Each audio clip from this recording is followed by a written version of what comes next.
Hey there, everyone. It's Gigi Sober Sun.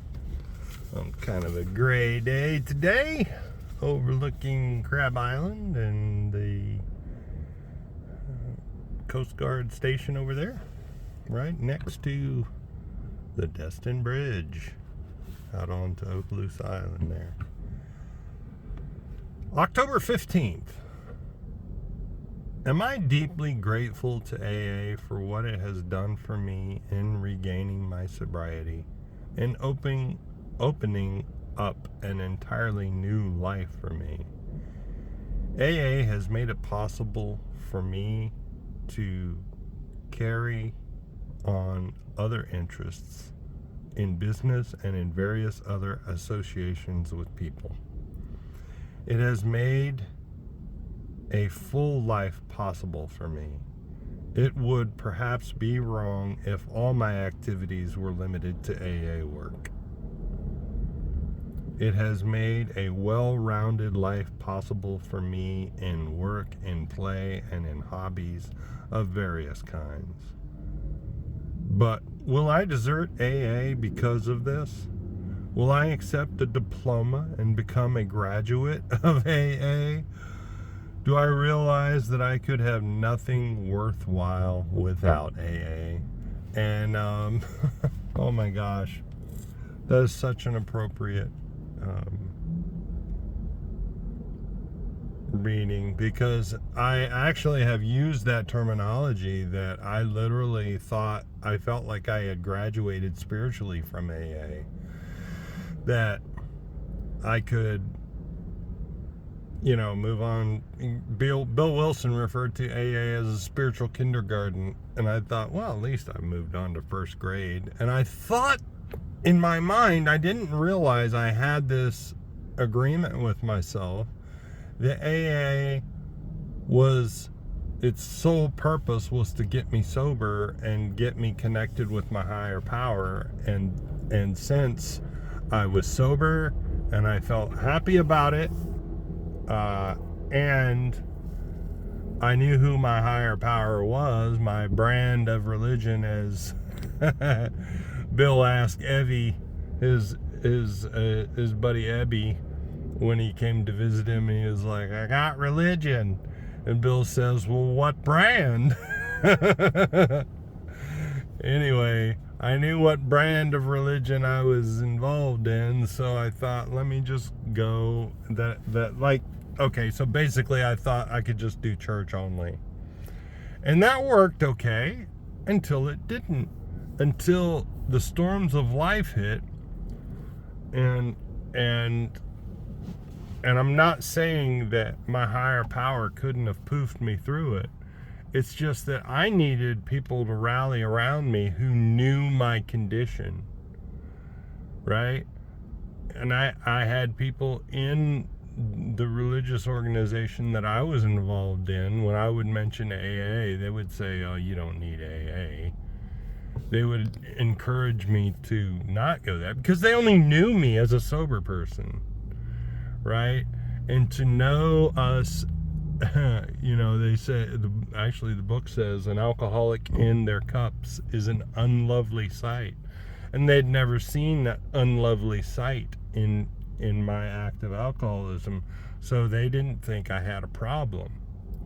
But I know, and we know in our heart of hearts, whether we have a problem. It doesn't matter if we have no DUIs, it doesn't matter if we've never lost a job, it doesn't matter any of that stuff. The big book says that if we have ever said we're not going to drink and end up drinking, or if we have very little control over the amount we consume after we start drinking, we're probably an alcoholic. And so that doesn't have any external circumstances. It's that alone. That in and of itself alone. Doesn't matter the amount. It just means if I say I'm not going to drink and I drink, and if I say I'm not going to drink much and I end up drinking a lot, then I'm probably an alcoholic. And I don't know if that can be determined after one session of that one experience, one encounter like that. But I have a feeling it can be. It's easy to diagnose yourself. There's Crab Island. But that is such a great reading for sure. And regaining, just to be able to, I just can't graduate. And that's okay. AA keeps it fresh and green for me. And that's just me. Meditation for the day. There is only one way to get full satisfaction from life, and that is to live the way you believe God wants you to live. Live with God in that secret place of the Spirit, and you will have a feeling of being on the right road. You will have a deep sense of satisfaction. The world will have meaning, and you will have a place in the world. Work to do that counts in the eternal order of things. Many things will work for you and with you, as long as you feel you are on God's side. And God is for us, God is for us. Especially if we're in recovery and we're desperate to experience all of what life has to offer us. Or at the very least, being given the GOD, the gift of desperation, and we need to find a different way of living that works. I want to be sober, right? And that's fine, but I want to be sober and happy about it. I don't want to be a miserable SOB sitting with my arms folded, my jaw set, and a grumpy old son of a gun, curmudgeon. So I'm going to focus on the good things in life, the positive things in life, and keep moving forward. Keep aiming up, keep rising up.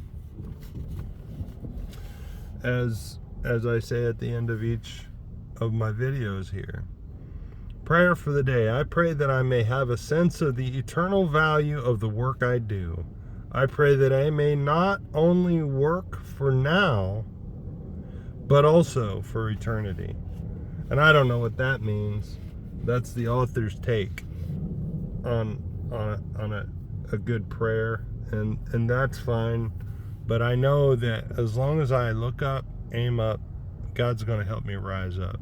So I recommend everybody keep coming back. This is something we would not want you to miss. It says it right there in the big book. A wonderful, abundant life. Look up, aim up, rise up. Love y'all.